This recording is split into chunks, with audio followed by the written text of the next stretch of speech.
I worked at Journeys, a shoe store, and then I worked at Rolex for 7 months. Because I did see you have a tank watch, right? Yes, sir. Yes. So I've been dabbling a little bit in XL. The XL must. Yeah. Beautiful. I mean, it's for law above all, right? And that second A in there is for the law of attraction, correct? But yes, sir. Where exactly did it start from what exactly switched, Yeah. So, I feel like with law, that's what I'm trying to create is these garments that can be passed down and still be of use, transition the cuts, or say that the cuts change, then you could buy another law jacket and still be able to use the patches. So there's still that reusing and revisiting. The jacket's yours. You can, make it, personalize it your own way, right? So first and foremost, thank you for inviting me to, Greenspaces. I had planned either to go to a cafe and just, try and record there. But usually what I do for the first 5 to 10 minutes of every interview is just me and you talking, kind of warm up to getting used to, speaking on the mics and stuff like that. So Dalton, how old are you? Because that's what I was having trouble with. 21 is the age? I just turned 22. 22, okay. And when exactly did you start kind of tinkering with clothes? So I started when I was 17, created Shape Streetwear when I was 17. And that was my first labels, like screen print and small alterations on, blanks, pre-made garments. And again, you already graduated, right? Yes, sir. In 2021, right? 20. Yeah. So just this August. Yeah. No, that's 2022. You're right. August 2022. Yeah. And you started in 2019, right? Yes, sir. Yeah. And what did you go for? So I went for business management. So you were in the Daniels, right? The Daniels school of business. Yes, sir. Yeah, just like you. Well, I'm not in there. I'm in actually communications. So I'm in communication. Is it? So mainly my classes are in STEM. So they're in the center of, which is kind of weird because a lot of people say, communications and journalism, why aren't they together? Because you know where the MFJS is, the media and film. That's all the way towards the south end of campus by engineering. Oh yeah. So we're completely separate, even though we work together like a lot on a lot of different projects in a lot of different classes. It's like it doesn't make sense. That's one thing. Yeah. Huh. So how did you first hear about DU? Like what made you want to go there? Yeah. So I worked with a lady that was helping me out with kind of scholarships and so forth. And she went to DU herself for her first 2 years. And so that kind of put me on the radar, took a couple walks there and liked the campus, applied to another couple other places, but decided to go to DU. So you worked for this lady or you just heard about her from... No, it was kind of like a family friend. Oh, okay. Yeah. Okay. She helped me out with a couple scholarship applications and so forth. Okay. So. Okay. And where did you say you went to high school? Pueblo East High School. Wow. When I say East High School here, everyone thinks it's Denver East High School. And I'm like, no, it's like the off-brand. Yeah. I love the experience, but yeah. And how far is Pueblo from Denver exactly?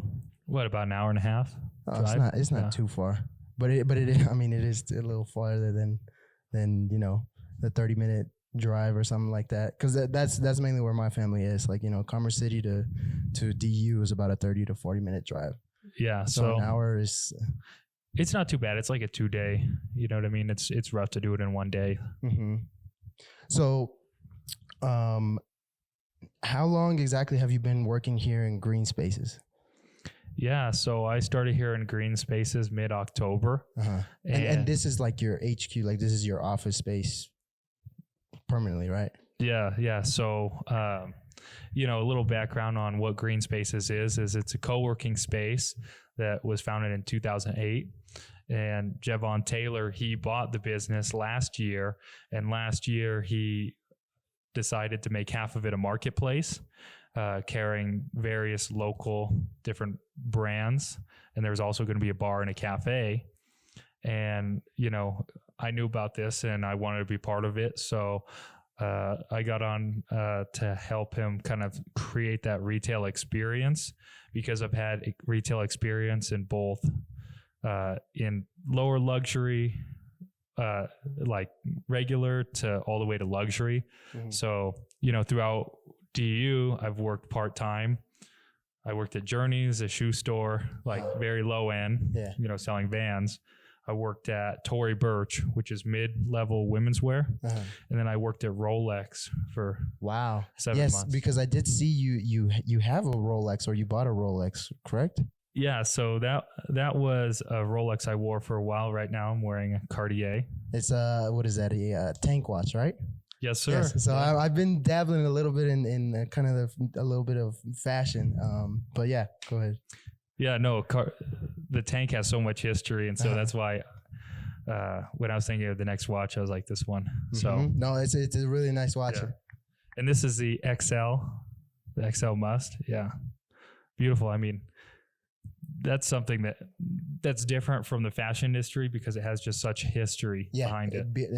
Like the youngest brands. I mean, there's a couple outliers, like Richard Mille that came out in 2000 when he started his label. But I mean, most of them, like the young one was Rolex, and that was 1908 when they filed for Rolex, the name. Wow. So I mean, these are old brands. No, yeah. That's over 100 years, right?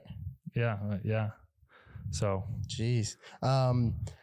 Now I really wanted to ask you, and it's good that we're talking about, the Rolex and Cartier.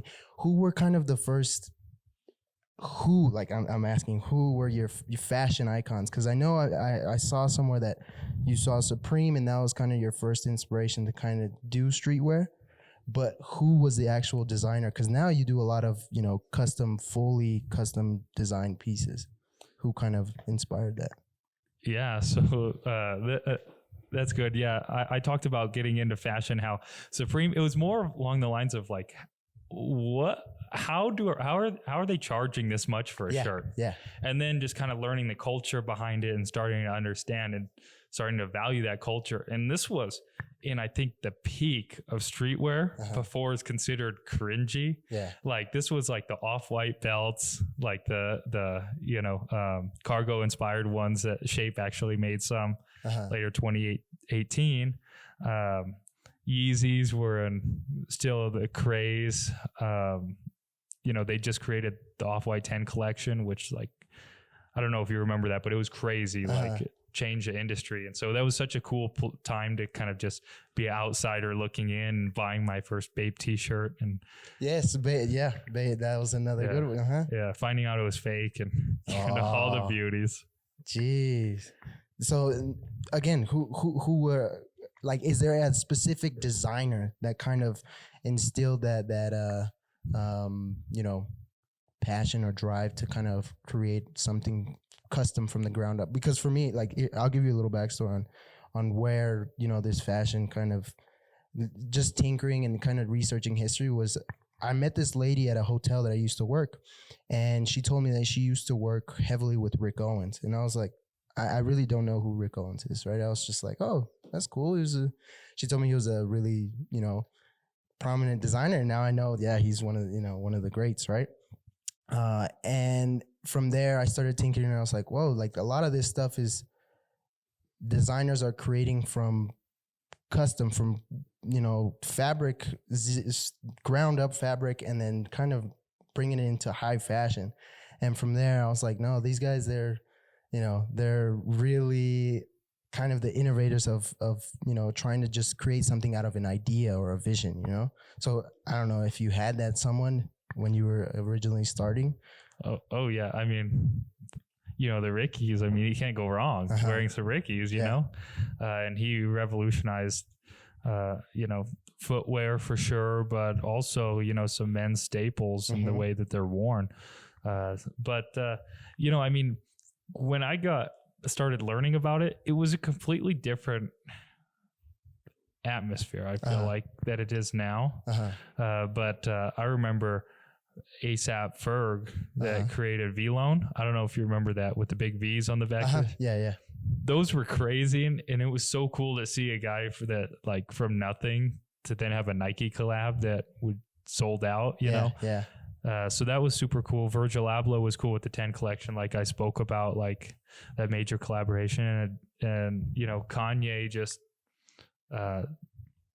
getting all that creative control and being able to do Yeezy season 1, which, you know, I mean, he's been exited from everything, and everything's going on. But I mean, you know, you look back at some of his work and it's very like interesting, groundbreaking. And that was like who I was like, this is sick. I remember my first pair of Yeezys, I got the 350s, and I was like, this is a work of art. Like I put it up on the shelf. And like, and that's a lot of the fascination that comes with me, especially with Rick Owens. A lot of the leather jackets that he makes, a lot of those, he makes them in a way, at least from what I was reading, in a way that is meant to be felt like it's worn for a long time. And it's kind of like embodied that, you know, that worn look to feel one with the person. And that I like that idea of clothes, or a piece of clothing can embody that, you know? And that's why I was like, okay, this is very interesting. It's different.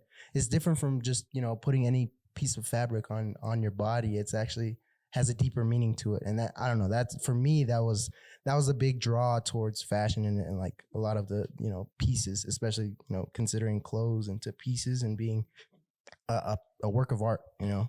So that was just my personal, you know, side story onto seeing if you had any story like that as well.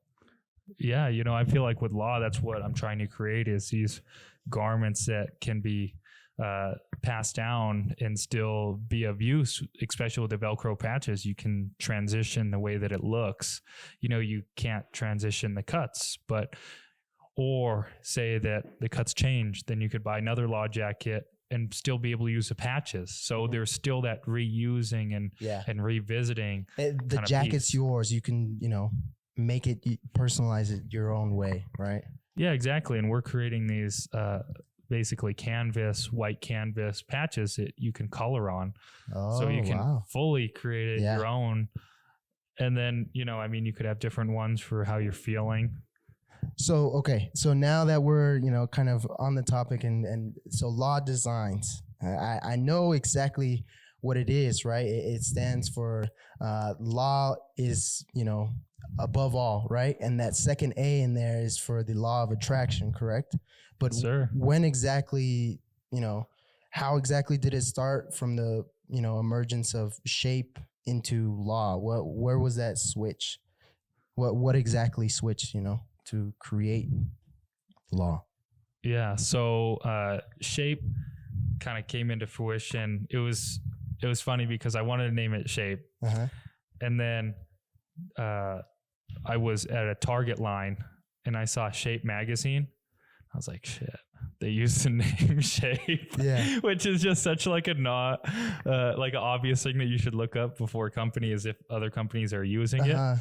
And so I was like, Shape streetwear.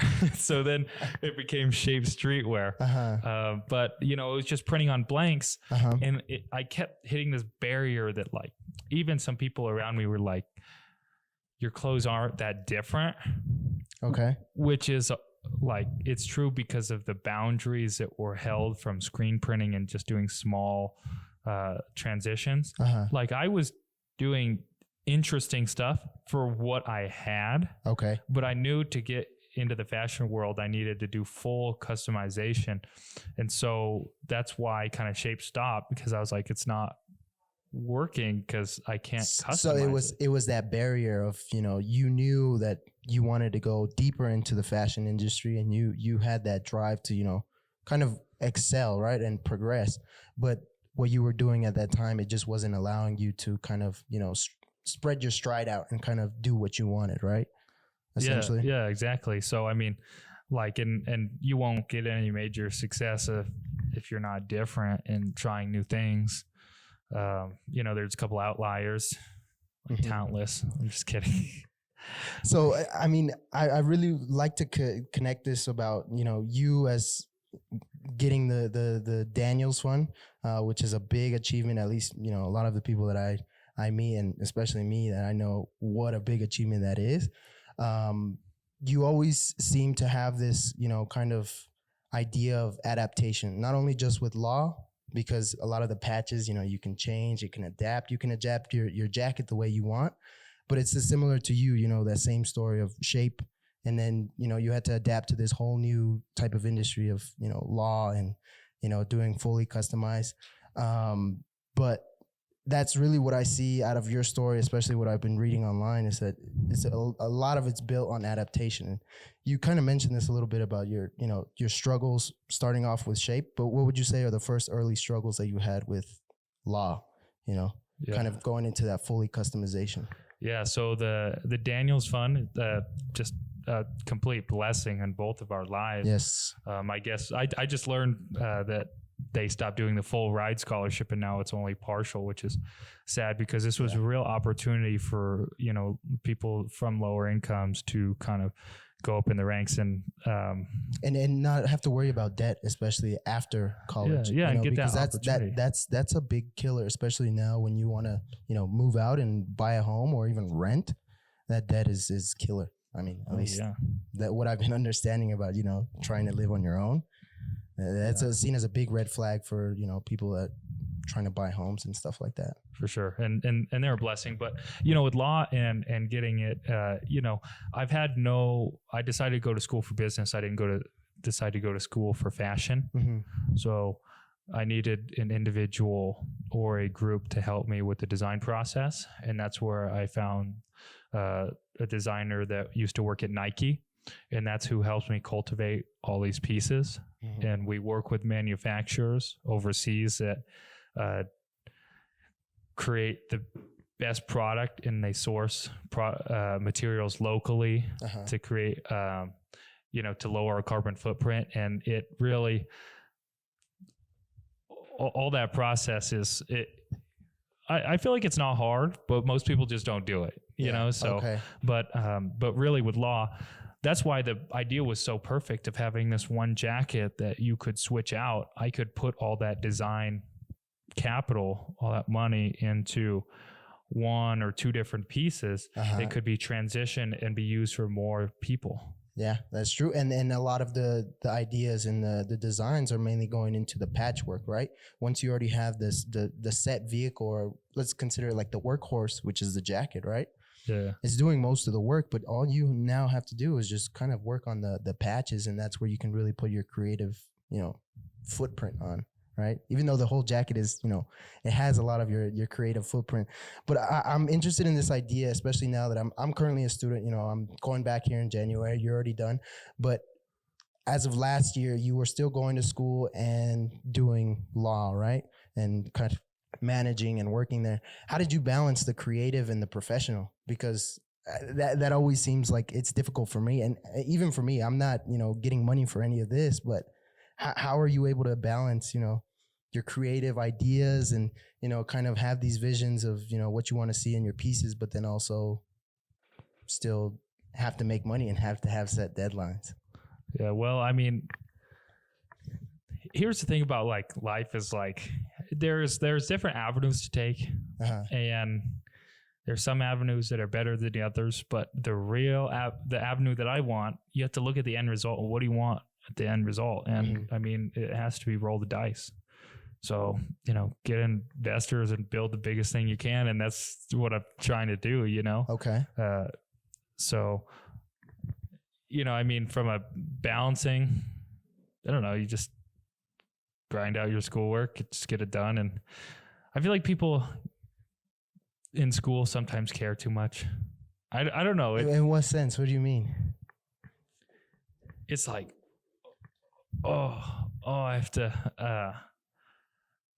have to get an A. It's like, what if you get a B? Yeah. And you save like the time level from like an A to a B is a lot. And I actually graduated with honors, which blew my mind. But yeah, I got that gold cord. That's when I found out when I was graduating, they gave me it. I was like, what is this? They're like, honors? I was like, honors? Yeah, you weren't even expecting it. You were like, I'm just here to walk, man. I'm just here to get this over with. Yeah, but no, it is a big time crunch in the sense that it's a weird times. Like the coolest things are happening during business hours most of the time. like the coolest internships, like all that's going on is happening during business hours. So like when the business hours are so skewed, also here's the annoying thing about classes is like Monday, Tuesday, and then Wednesday, Thursday. They're all like 1 hour a piece. So you have weird chunks in between, but you don't have full days that you can help. So that's why I want to get out as fast as possible. Yeah. And so, you know, I mean, with law, like we could just schedule a photo shoot for Saturday, you know, and that actually worked better for the models that we did most of the time as the weekends. So like when I worked in retail, the Saturdays and Sundays are the biggest days. So it was okay, you know? So it kind of just worked out. It worked out kind of, you know, perfectly. I'm guessing it was still challenging. And I'm not saying, you know, that was, but it does seem like your scheduling and then the way things were set up was, you know, kind of worked out. And now thankfully it's all good. But I read somewhere that you had your real estate license. Is that correct? Yeah. So in between the year in between shape and law, I was like, okay, takes a lot of money to start up a fashion line. So let's make money. And I was like, how about real estate? I completely hated it. And so it was good to learn, you know, about it. But, you know, I mean, I just was so unpassionate about it that I just knocked on doors and I hated it. So then I was like, whatever, I'll just get investors and I'll figure it out. Because I was reading something and I really liked this quote that they pulled from you, that it was like, you know, not only is it that you have to have this creative aspect, but you have to have the financial capital to back up your brand and what you're doing. And I liked it a lot because now I've actually found, you know, I have to spend money out of my own pocket to kind of create, you know, the vision that I want to see. And I don't know if you see that computer right there. I just bought it, you know, a couple months ago, and that was like one of the biggest purchases I've done in a long time. And I was like, you know what, if I really want to, you know, progress and see some forward movement, then this is what needs to be done, you know. And that's why I was like, you know, I like this article about him. I like it. But now, so since you're super young, right? You're 22, right? You just turned. Do you ever feel left out of, you know, your age group of, you know, what you're doing? Or do you feel like, you know what, this is all going to be even better than what, you know, people my age are doing, or, you know? I feel like this is what I think with free time. Have you ever had, like, when you were a kid, had like a day off and you couldn't drive anywhere, you couldn't do anything? It kind of sucked. Yeah. So free time kind of sucks if you have no money. So you got to bring your money up to make the free time better. Even if you have shorter free time, I think it's better. So, I mean, and that's good to hear, because I mean, I really thought, like, especially when you first started Shape or something like that, you know, you were still in high school. Did you ever get ridiculed? Did you ever get, you know, talked bad about, or like, how did you handle that, how people talked about you? Because I'm guessing it still happens even to this day, right? Yeah, it's funny how some people get so sad about like people making fun of you. Like, I remember this guy didn't even know. He put in a Cards Against Humanity instead of Shape Streetwear. He drew a card Shape Shitwear, and I thought that was hilarious. I was like, "That's free, dude. You're thinking about me. I don't even know you." Yeah. So I was like, any thought is good thought, unless it's like really bad. If they're just making fun of you, calling you corny, who cares? You know what I mean? It's more advertising, like, oh, who's this? And like, I even had people like, I thought it was corny until I started going through the website, and I was like, this is really cool. And like, because Shape is a little bit different. It was designed a little bit different than Laws. No, yeah. You know, the website's not even up for Shape anymore because I kept paying for it, and I was like, there's no need because it's not selling anything. But you know, I mean, law now is based on innovation and changing it, and that's not even just in our product, which it is, but in the fact the collaborators that we work with, and you know, the businesses that we're working with. We're in the process of working with this company that manufactures military.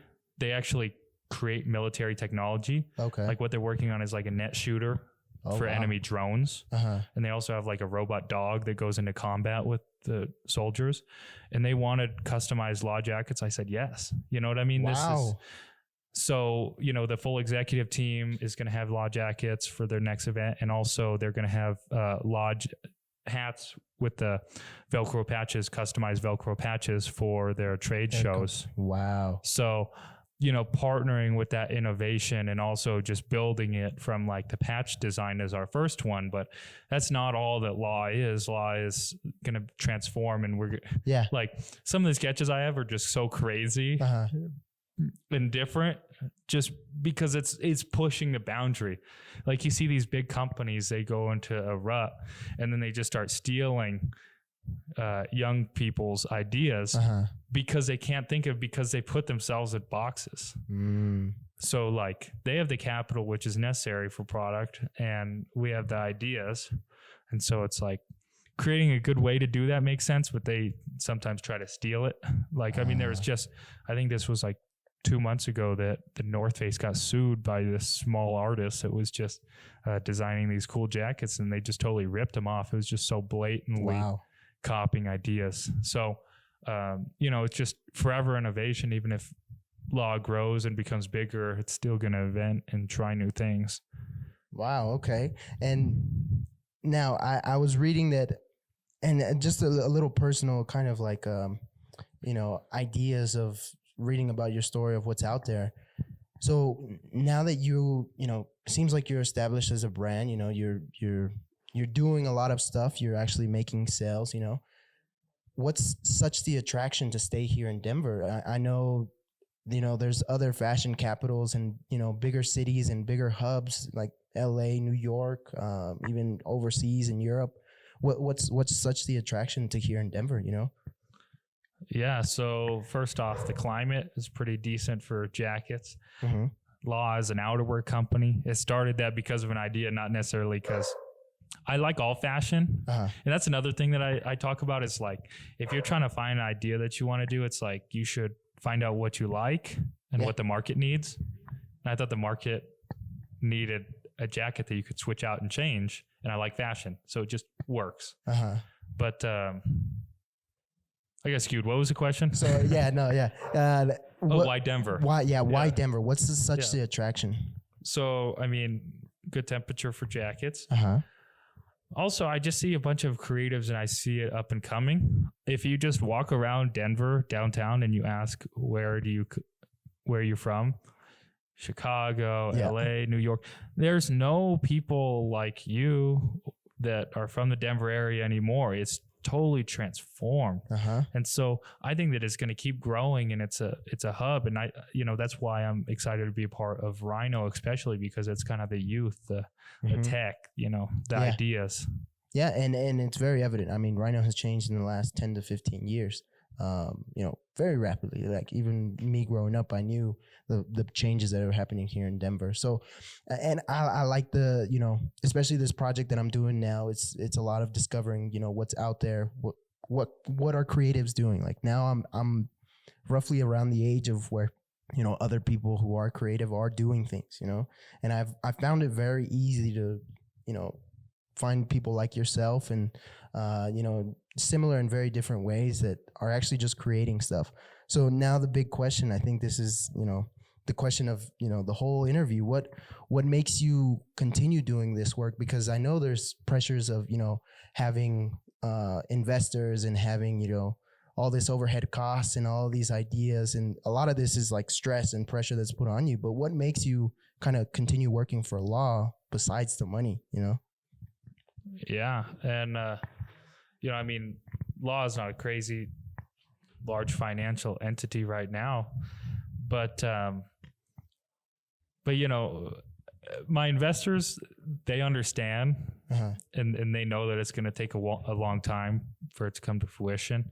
So, you know, they're and they just kind of understand and trust the vision. But, you know, I mean, just drive is just like, what do you want to do? How can you make this successful? Because there's a point, which is probably about, I'd say $100,000, where money doesn't matter as much. per year. You know what I mean? Yeah. It's like when you're done with bills. Uh-huh. And so after your finances, like after you can go on trips and you can buy a car that runs and you can like pay, to live in a place, I mean, it does change slightly, but like there's lots of check marks that are already done at that point. Like what makes you drive more? And this, I mean, it's lots of things like impact. Law is, right now it's kind of in its infancy, but it really is going to start pushing like kind of initiatives of growth and,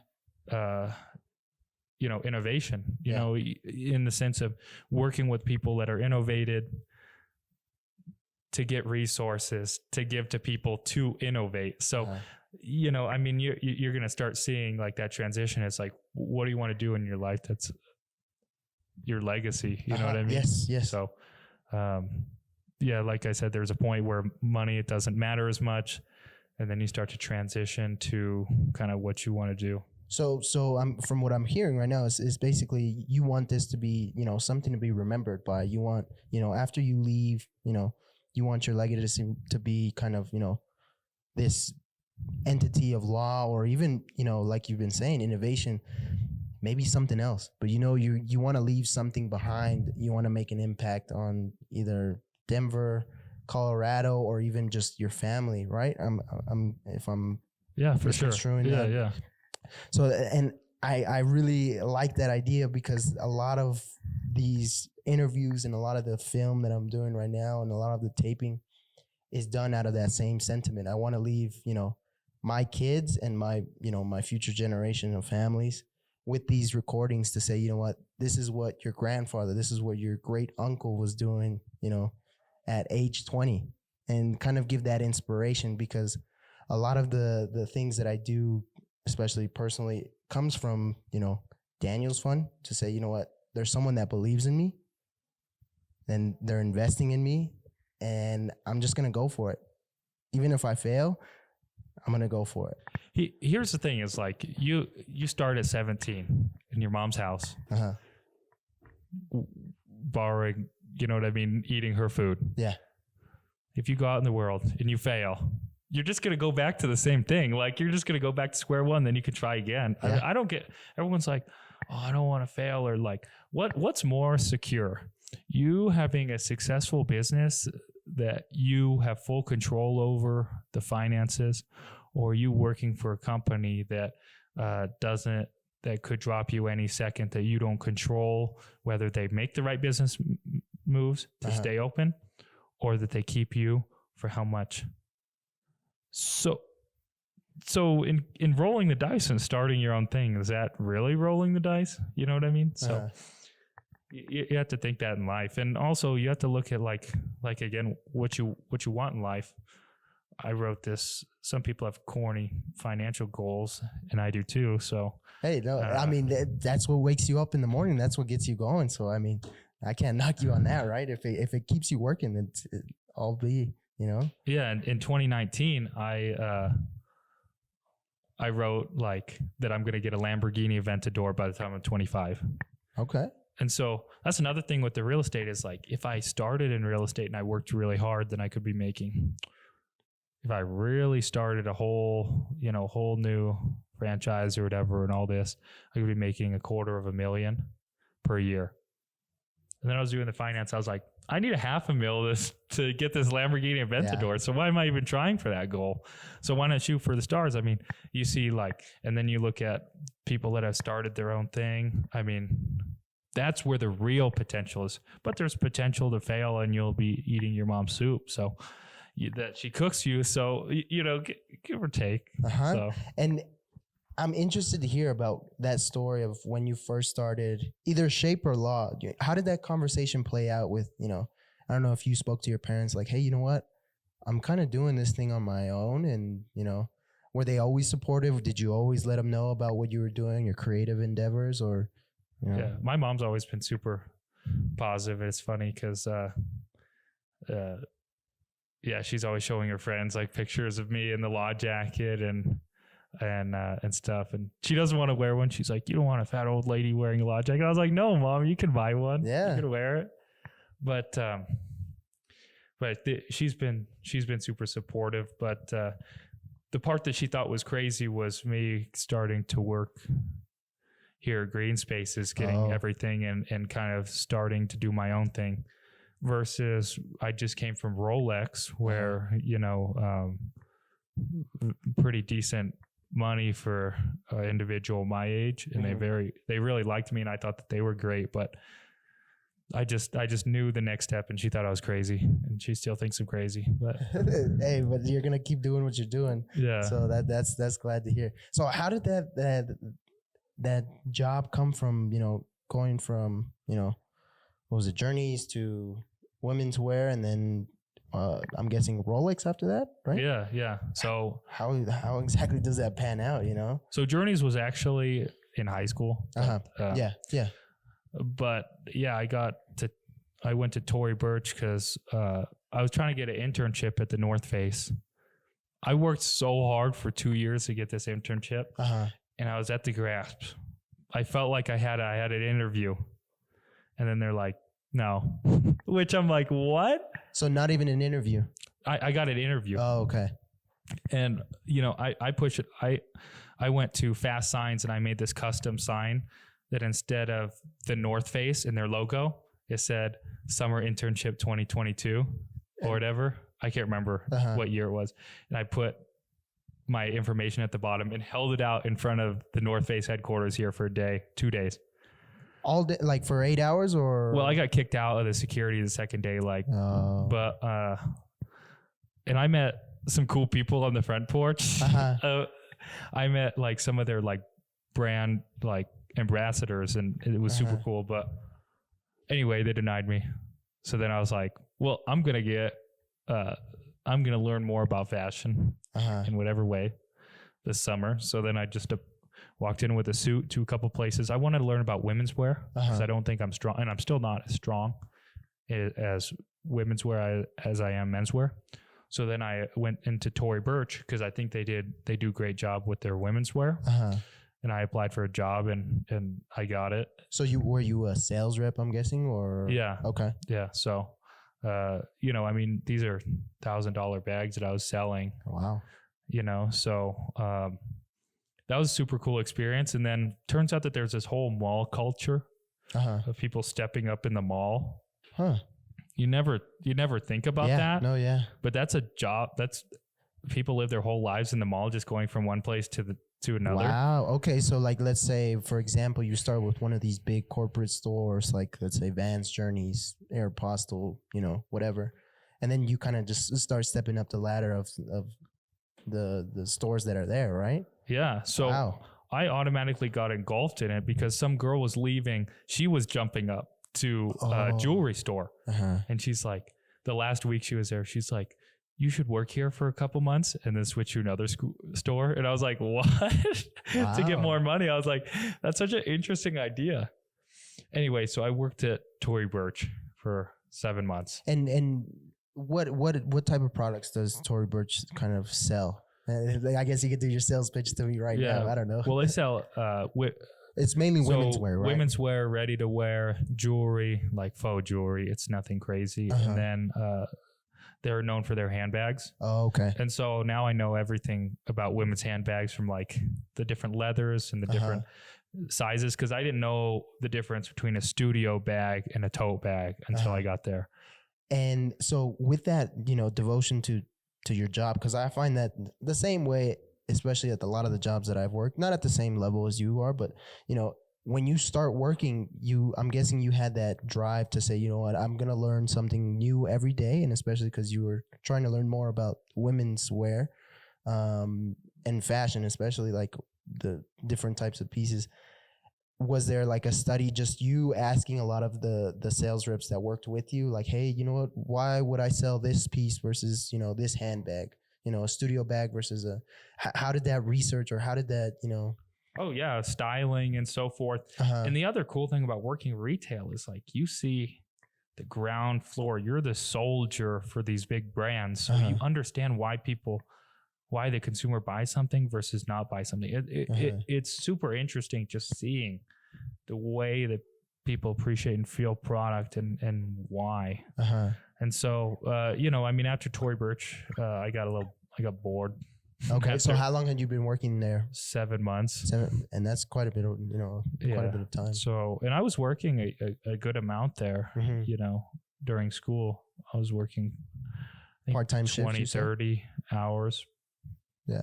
More towards 30 per week. And would you like to go to work? Like, I'm guessing that was your escape to say, you know what, I'm getting away from school. I'm actually, kind of pursuing what I want. No, I liked it. Yeah. I liked it, and the staff was great. And then, but then I just it just kept getting repetitive. And so then I just quit that, and I was just hanging out for a month or two because I didn't really have to get a job because I was doing law and just school, with the Daniels Fund and stuff. So then I was like, let's start going to some jobs again. And then I just went back to the mall. You went to the ladder. Yeah. And I was like, I walked in by the Rolex store, and I was like, I don't really have a need to learn about watches as much, but it's so cool. Yeah. I was like, wouldn't it be dope to work at the Rolex store? So then I walked in, and they, they really loved me, the manager, and she put me on. She had me fill out the paperwork right there. But here's what I don't understand, right? It's like you walk into, Rolex. It's like you said, it has a bunch of history. And did you have, some of that history before you walked into Rolex, or did you learn most of that on the job?